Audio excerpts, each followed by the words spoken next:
Hello friends, ज्ञान study classes YouTube channel में आपका स्वागत है। और आज हम तो चर्चा करने जा रहे हैं लिपि के बारे में, क्योंकि अशोक के बाद जो है लिपि का जो प्रयोग किया गया था वह ब्राह्मी लिपि, अरामाइक लिपि और इस तरह से खरोष्टी किया गया था। तो इस लिपि के बारे में आज हम बताने का प्रयास करें कि किसी भी भाषा की लिखावट या लिखने की जो तरीका है या ध्वनियों को लिखने के लिए जिन चिन्हों का जो प्रयोग किया जाता है वह लिपि कहलाती है। जैसे हम हिंदी भाषा को लिखने के लिए देवनागरी लिपि का प्रयोग करते हैं, उसी तरह जो अंग्रेजी भाषा को लिखने के लिए रोमन लिपि का प्रयोग किया जाता है। तो हम देखते हैं कि जो है लिपि क्या है, किसी भी भाषा को, लिपि क्या है, किसी भी भाषा को, यानी कहने के तात्पर्य किसी भी भाषा को भाषा की लिखावट यानी किसी भी भाषा की जो लिखावट है या लिखने की जो तरीका है, लिखने का तरीका या ध्वनियों का, या जो ध्वनि बनती है, जो ध्वनियों का जो है को लिखने के लिए, ध्वनियों को लिखने के लिए जिन चिन्हों का प्रयोग किया जाता है, यानी जिन चिन्हों का प्रयोग किया जाता है उसे लिपि कहते हैं। जैसे हम देखते हैं, जैसे हम कहते हैं कि हिंदी भाषा को लिखने के लिए, हिंदी भाषा को लिखने के लिए क्या करते हैं हम लोग, हिंदी भाषा को लिखने के लिए देवनागरी लिपि का प्रयोग करते हैं या देवनागरी लिपि का प्रयोग करते हैं। उसी तरह अंग्रेजी भाषा को, यानी अंग्रेजी भाषा को लिखने के लिए क्या करते हैं, रोमन लिपि का प्रयोग करते हैं। तो सबसे पहले देखते हैं यही कि किसी भी भाषा की लिखावट या लिखने का जो तरीका है तथा जो है ध्वनियों को लिखने के लिए जिन चिन्हों का प्रयोग किया जाता है वह लिपि कहलाती है। ध्वनि और लिपि यानी ध्वनियाँ क्या होती है, अस्थाई होती है। अब थोड़ा सा देख लेंगे कि ध्वनि और ये हमारा लिपि, ध्वनि और ये लिपि, ये दोनों में क्या अंतर है। हम लोग थोड़ा सा इस पर थोड़ा चर्चा कर लेते हैं कि ध्वनि और लिपि क्या है। ध्वनिया क्या है, अस्थाई है। ध्वनिया क्या है, अस्थाई है। और वही जो है लिपि क्या है, अस्थाई है। जो एक बार लिपि लिख गई है वो अस्थाई है, ध्वनिया निकलते रहती है, तो यह अस्थाई है। और इसी प्रकार ध्वनिया क्या है, वाणी से निकलती है। क्या है, वाणी से निकलती है।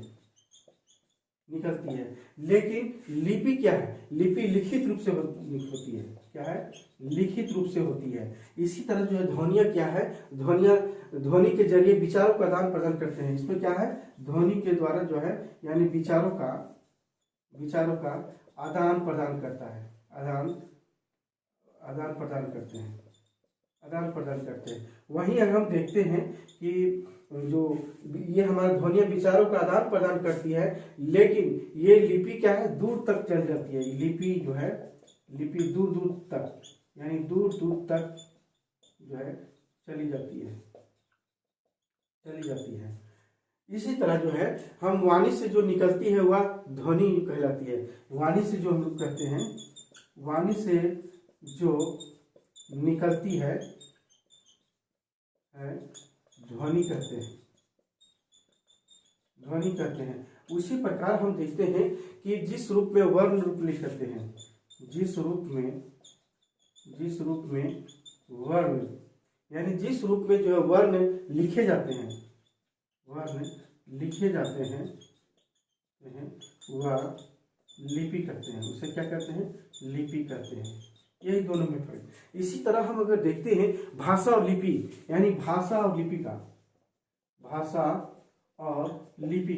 तो भाषा और लिपि में क्या है, ये भाषा और ये लिपि है। तो भाषा क्या है, भाषा सुनकर होती है। क्या होता है, भाषा क्या है, सुनकर सुनकर लिखी जाती है। उसी तरह जो है लिपि क्या है, दृश्य होती है। क्या आती है, ये दृश्य होती है। ये हम लोग भाषा को सुनकर लिखते हैं, लेकिन लिपि क्या है, दृश्य होती है, देख कर लिखते हैं। उसी तरह जो है ये स्वतंत्र होती है। क्या होता है, भाषा क्या है, एक स्वतंत्र होती है। लेकिन जो है लिपि क्या होती है, लिपि भाषा पर निर्भर करती है। लिपि क्या करती है, ये भाषा पर निर्भर करती है, भाषा पर ये निर्भर करती है। उसी तरह जो देखते हैं अगला कि पहले भाषा का विकास होता है, तब जो है ये हमारा ये लिपि का होता है। पहले भाषा का विकास होता है। क्या होता है, पहले इसमें क्या होता है, पहले भाषा का विकास होता है, और तब देखते हैं कि तब जो है लिपि बनती है। भाषा का विकास होता है तब जो है, तब लिपि बनती है। जब भाषा का विकास होता है तभी होता है। तो हम देखते हैं अगला, हम देखते हैं एक और इसका कि ये क्या अस्थाई है, ये भी अस्थाई, लेकिन ये छोटी होती है। क्या होता है, ये छोटी होती है, ये छोटी होती है। लेकिन ये क्या करता है, ये भाषा का ही विस्तृत रूप है। ये इसका भाषा का विस्तृत रूप होती है। यही अंतर देखते हैं भाषा और लिपि में देखते हैं। तो उदाहरण के लिए जैसे हम देखते हैं कि उदाहरण के जैसे हम बोलते हैं, जैसे सपोज एक उदाहरण हम कहना चाह रहे हैं कि वह जाता है। क्या है, वह जाता है। तो ये क्या हुआ, वह जाता है, भाषा हिंदी है, लेकिन ये भाषा क्या है, भाषा क्या है, हिंदी है, भाषा हिंदी है। लेकिन ये हम देखते हैं इसकी लिपि क्या है, इसका लिपि जो है, इसका लिपि देवनागरी है, देवनागरी। इसी तरह कहते हैं ही गोज। ये क्या है, वह भाषा क्या है, अंग्रेजी है, भाषा अंग्रेजी है, लेकिन लिपि क्या है, रोमन है। तो इस तरह से भाषा और लिपि क्या है, एक दूसरे के पूरक होते हैं। विश्व के सभी भाषाओं की अपनी एक जो है लिपि होती है, लेकिन हम किसी भी भाषा को कई लिपियों में लिख सकते हैं। और जैसे हिंदी को देवनागरी, कन्नड़ में लिख सकते हैं, मलयालम, तेलुगु, ये सब सारे, रोमन, गुजराती इत्यादि में हम लिख सकते हैं। उसी प्रकार किसी एक लिपि में कई भाषाएं भी लिख सकते हैं, जैसे रोमन में, अंग्रेजी में, हिंदी में, फ्रेंच, जर्मन इत्यादि में। तो इस तरह से हम देखते हैं कि कई लिपियों में जो है हम लोग लिख सकते हैं। उसी प्रकार हम देखते हैं कि लिपि के प्रकार, तो लिपि के कौन कौन से प्रकार हैं। तो लिपि के सबसे पहले हम देखते हैं कि लिपि के जो है प्रकार कौन कौन से हैं। तो लिपि के जो प्रकार है, यानी लिपि के प्रकार क्या है, लिपि के प्रकार। तो लिपि के प्रकार में हम देखते हैं तीन तरह से, यह देखते हैं इस तीन तरह से देखते हैं ये कौन कौन से लिपि हैं। यह है चित्र लिपि। क्या है, ये है चित्र लिपि। और दूसरा हम देखते हैं इसमें क्या है, अल्फाबेटिक लिपि। क्या है, अल्फाबेटिक लिपि। और तीसरा हम देखते हैं कि इसमें क्या है, अल्फा सिलेबिक लिपि, अल्फा सिलेबिक लिपि। ये तीन तरह से हम देखते हैं कि लिपि का। और इसके अलावा एक और हम बाद में देखेंगे। तो सबसे पहले देखते हैं कि चित्र लिपि।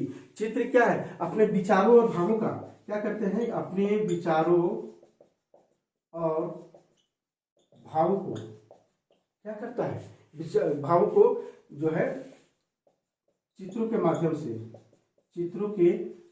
से क्या है, व्यक्त करता है।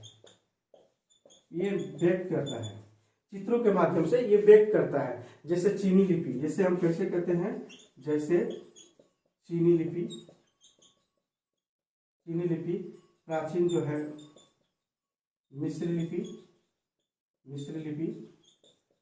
उसी तरह हम देखते हैं कि एक और जैसे कांजी लिपि है ना, कांजी लिपि ये है हमारा जापानी का।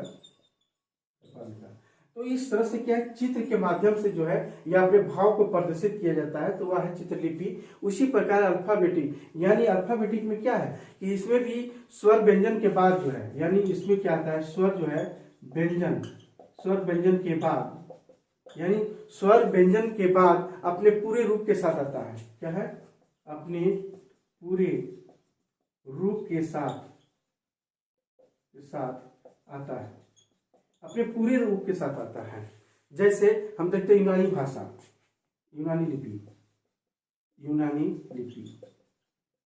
लिपि, उसी प्रकार हम देखते हैं रोमन, अरबी, ये सब देखते हैं। अल्फाबेटिक किया हुआ है। उसी तरह हम एक देखते हैं अल्फा सिलेबिक लिपि। अल्फा, अगर किसी व्यंजन ना हो तो वह क्या है, सीधे स्वर के लिए चिन्ह का प्रयोग किया जाता है। क्या है, सीधे स्वर के लिए प्रयोग किया जाता है। जैसे द्रविड़ लिपि हम लोग किससे लिखते हैं, द्रविड़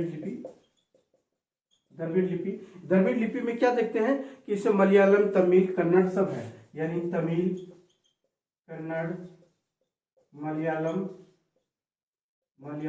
इत्यादि। तो ये द्रविड़ लिपि है।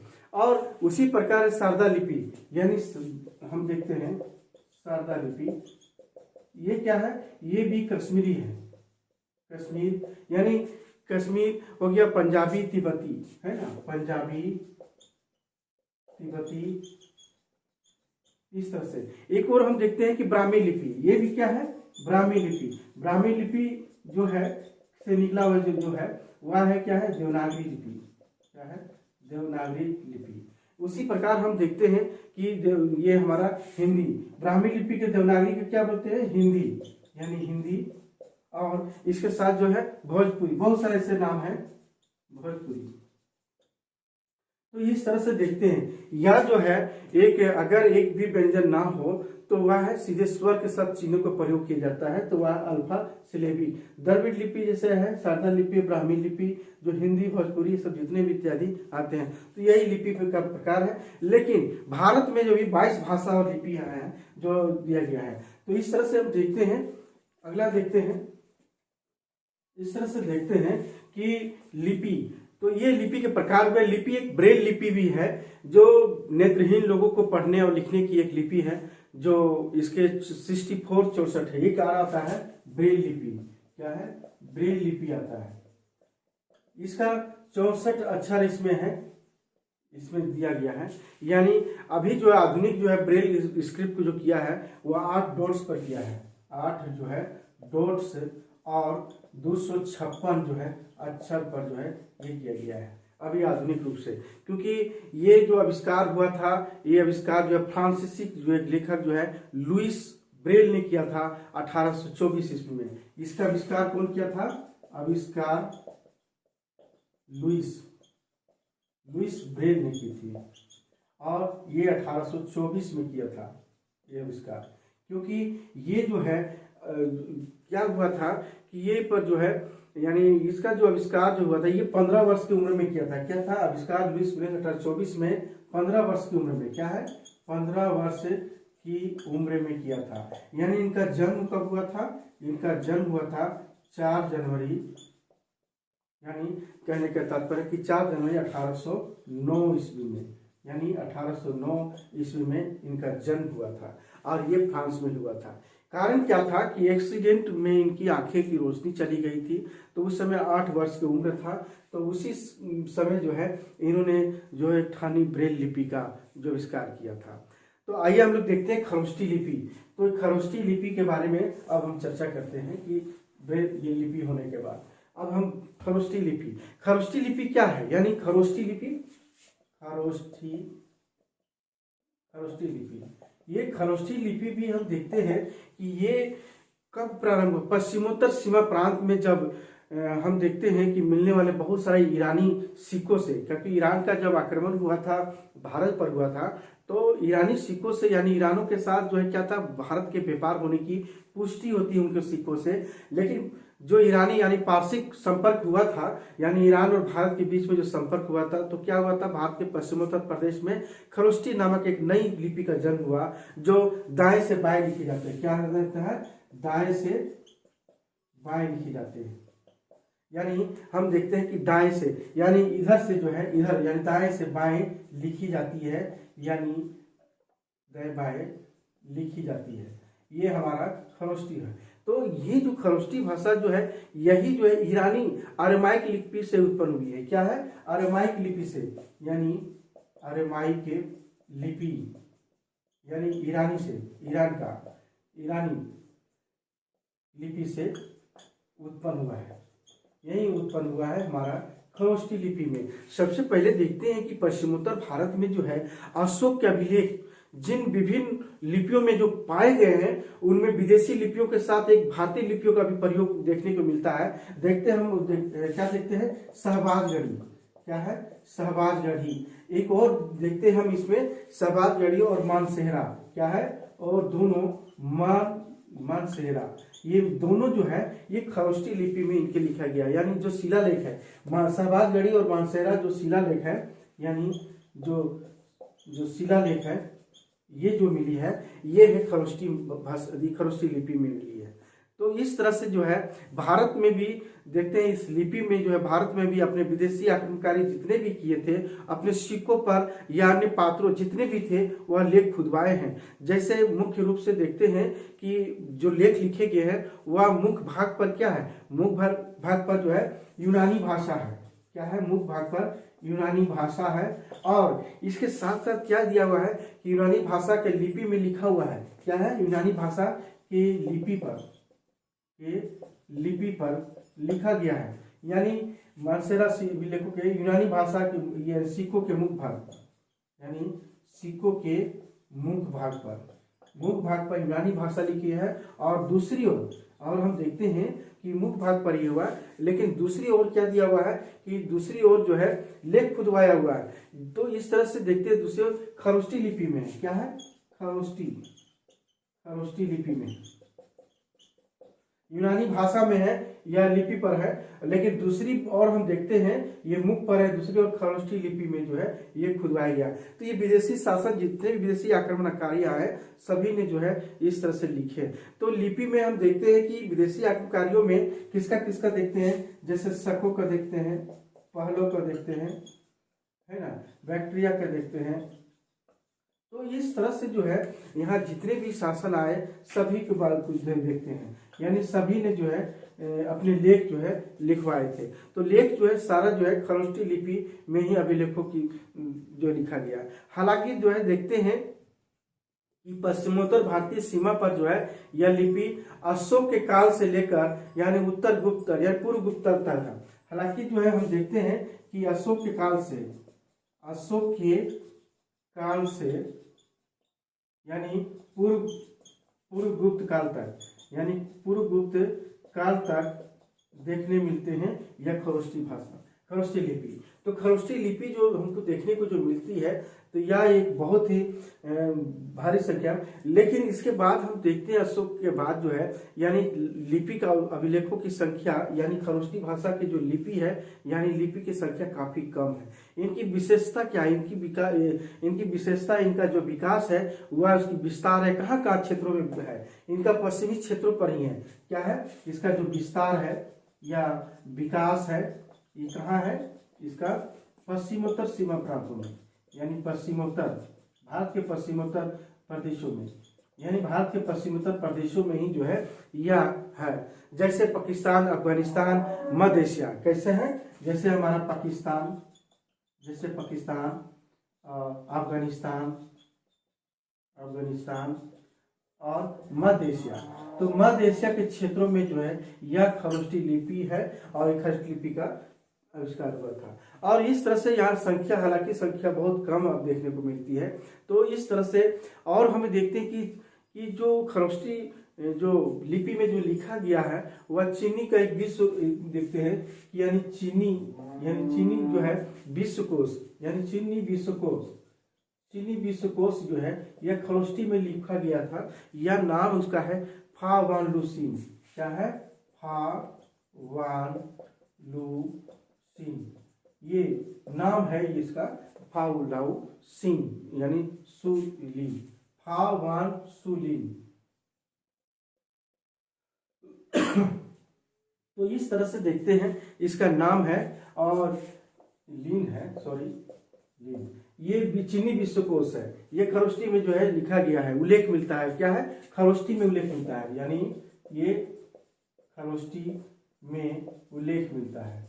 और एक मिलता है हमारा, इसके अलावा एक और मिलता है क्या, कि ये देखते हैं बौद्ध ग्रंथ, यानी हम बौद्ध ग्रंथ में देखते हैं, यानी बौद्ध ग्रंथ एक ललित विस्तार है, ललित विस्तार, ये भी हम देखते हैं क्या है, यानी खरोष्टी में, यानी खरोष्टी में ये भी देखने को मिलती है। तो इस तरह से देखते हैं कि बैक्ट्रियन हो या काबुली, गंधार के गंधारी, बैक्ट्रोपाली, एरोनोपाली इत्यादि के नामों से जाना जाता है, लेकिन अधिक प्रचलित नाम क्या है, खरोष्टी। इन क्षेत्रों में क्या है, अधिक नाम प्रचलित जो भी है सब खरोष्टी लिपि में लिखा गया। याद रखेंगे कि अशोक के काल से लेकर पूर्व गुप्त काल तक या जो है यह खरोष्टी लिपि का हम लोग देखने को मिलता है, बाकी और कहीं इस तरह से नहीं देखने को मिलता है। बाकी हमारा जितने भी भारत के क्षेत्रों में है सभी ब्राह्मी लिपि देखने को मिलती है। खरोष्टी लिपि सिर्फ जो है पाकिस्तान, अफगानिस्तान और मध्य एशिया के क्षेत्रों में, तो अशोक के काल की जहाँ तक विस्तार था तो अशोक के अभिलेखों में जो है खरोष्टी लिपि और ब्राह्मी लिपि इस तरह से लिपि का प्रयोग किया था और उसमें किया था। तो इस तरह से देखते हैं, इस तरह से हम देखते हैं ब्राह्मी लिपि। अब कि ब्राह्मी लिपि क्या है, ब्राह्मी लिपि, हालांकि हम देखते हैं कि ब्राह्मी लिपि का सिर्फ उत्तर पश्चिम सीमा क्षेत्र छोड़ करके, मध्य एशिया, अफगानिस्तान, पाकिस्तान उधर छोड़ करके जो अशोक के काल में जो था, तो वो छोड़ करके जो जितने भी भारत के क्षेत्रों में था यह ब्राह्मी लिपि का प्रयोग होता था। भारत की प्राचीनतम लिपियों में से एक है, इसका प्रयोग किया जाता था इसका, क्योंकि प्राचीन उदाहरण हम देखते हैं कि अशोक के अभिलेखों के रूप में मिलता है। क्या है, अशोक के अभिलेखों में मिलता है, ये क्या है, अशोक के अभिलेखों में मिलता है। तो ये जो हमारा ब्राह्मी लिपि ये मिलता है, ये सबसे प्राचीन, क्योंकि हम यहाँ देखते हैं या कैसे लिखे जाते हैं हम लोग, ब्राह्मी लिपि बाएं से दाएं, बाएं से दाएं ये लिखी जाती है, बाएं से दाएं लिखी जाती है। तो इस तरह से देखते हैं कि ब्राह्मी लिपि का विकास जो है हम लोग 4वीं शताब्दी से 3री शताब्दी ईसा पूर्व में मौर्यों ने विकास किया था, यही हम लोग देखते थे कि उस समय किया था। लेकिन भारतीय पुरातात्विक सर्वेक्षण जब इसका ताजा उत्खनन जब करवाया तो पता चला कि तमिलनाडु और के क्षेत्रों में या श्रीलंका के क्षेत्रों में 6ठी शताब्दी ईसा पूर्व में इसका ये हमारा ब्राह्मी लिपि था उस समय। तो सबसे प्राचीन लिपि भारत में अशोक का ही हम देखते हैं कि अशोक द्वारा ही पाई जाती है, जो अपने अभिलेखों में ब्राह्मी लिपि का प्रयोग किया गया था खरोष्टी लिपि के साथ साथ। सिंधु नदी के पार के प्रदेशों को छोड़ करके, याद रखेंगे कि सिंधु नदी के, यानी सिंधु नदी के पार यानी हमारा पाकिस्तान के क्षेत्र जो है उन क्षेत्रों को छोड़कर बाकी जितने भी क्षेत्र है सभी ब्राह्मी लिपि में देखने को मिलता है।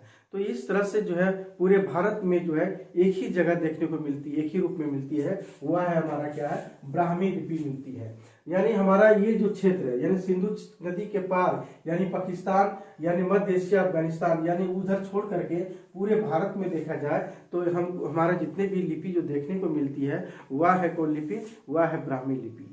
तो ब्राह्मी लिपि के रूप में मिलती है। लिपि में अशोक ने अपने लेख में लेख लिखवाए, वह प्राचीन आर्यों की हम देखते हैं कि अशोक जो लेख है वह प्राचीन आर्यों या ब्राह्मणों के निकाली हुई ब्राह्मी लिपि है। तो ये क्या है, ये इस समय क्या है कि ब्राह्मी लिपि जो है यह है प्राचीन आर्यों की है। क्या है, ये प्राचीन आर्यों या ब्राह्मणों की, यानी ब्राह्मणों के द्वारा निकली ब्राह्मी लिपि है। क्या है, ब्राह्मी लिपि है जो अशोक के अभिलेखों में मिलता है। यानी प्राचीन आर्यों या ब्राह्मणों के द्वारा जो निकली वही जो है ब्राह्मी लिपि है। और इस तरह से देखते हैं इस समय अर्धमागधी भाषा जो मथुरा और पाटलिपुत्र पटना के क्षेत्रों में जो है यानी हमारा बनारस उस समय था, ये मथुरा था, पाटलिपुत्र का बीच में जो प्रदेश था वो सारा जो है अर्धमागधी बोलते थे। तो अर्धमागधी के बीच यह प्रदेश की जो भाषा थी और वहीं से हम देखते हैं यह ब्राह्मी लिपि है। उसी से जो अर्धमागधी से ही जो है हिंदी निकली है। यानी ब्राह्मी लिपि मध्य जो है आर्यावर्त की लिपि है, यही है क्या है, मध्य आर्यावर्त आर्यावर्त की लिपि है, यानी मध्य आर्यावर्त की ब्राह्मी लिपि है, ब्राह्मी लिपि है। तो इस तरह से देखते हैं कि ब्राह्मी लिपि की क्या विशेषता है। यह हमारा क्या है, बाएं से दाहिने लिखे जाते हैं और ब्राह्मी के अक्षरों में उच्चारण के आधार पर लिखी जाती है। क्या है, उच्चारण के लिखा जाता है। तो हम इसकी विशेषताएं को थोड़ा देख लेते हैं, क्योंकि इसकी विशेषता है। तो सबसे पहले देखते हैं कि यह बाएं से दाएं ओर लिखी जाती है। पहली विशेषता है, बाएं ब्राह्मी के अक्षर उच्चारण के आधार पर लिखी जाती है, यानी अक्षर के आधार पर, यानी जो है उच्चारण, यानी अक्षर जो है उच्चारण के आधार पर लिखी जाती है, यानी लिखी जाती है। इसी तरह हम देखते हैं, ये विश्व में कहीं नहीं है। जिस तरह से अक्षर उच्चारण के आधार पर लिखी जाती है, यह विश्व में नहीं है। यह स्वतंत्र लिपि है। क्या है, यह स्वतंत्र लिपि है, यह स्वतंत्र लिपि है। और साथ साथ क्या है, इसमें 46 जो है चिन्ह है, 46 चिन्ह पाए जाते हैं। और इसमें क्या पाए जाते हैं, इसमें जो है सबसे बड़ी चीज है, इसमें दीर्घ और ह्रस्व की मात्रा मिलती है। इसमें दीर्घ और ह्रस्व की मात्रा मिलती है, और इसमें अनुस्वार क्या है, इसमें अनुस्वार यानी कहने मतलब ये अनुस्वार। और दूसरा देखते हैं विसर्ग, यानी ये विसर्ग जो है देखने को मिलती है। तो इस तरह से, यानी मात्रात्मक लिपि है। क्या है, यह जो है मात्रात्मक लिपि है, कहने का तात्पर्य है मात्रात्मक लिपि है। और साथ साथ क्या है कि ये जो है, यह व्यंजनों पर जो है मात्रा लगाकर लिखी जाती है। क्या है, जितने भी व्यंजन है, यानी व्यंजनों पर मात्रा लगाकर लिखी जाती है, यानी इसमें लिखी जाती है। कुछ व्यंजनों के जो है, कुछ जो है संयुक्त होने पर संयुक्ताक्षर का जो प्रयोग करते हैं। जैसे हम देखते हैं प्रा, तो क्या हुआ, पा और प्लस रा, यानी प्रा, यानी प्रा लिखते हैं। इसी तरह जो है व्यंजन पर मात्रा लगाकर लिखी जाती है। तो ये इसकी विशेषताएं हैं। तो हम लोग देखें खरोष्ठी लिपि और उसके बाद ब्राह्मी लिपि। आज की क्लास यहीं समाप्त करते हैं।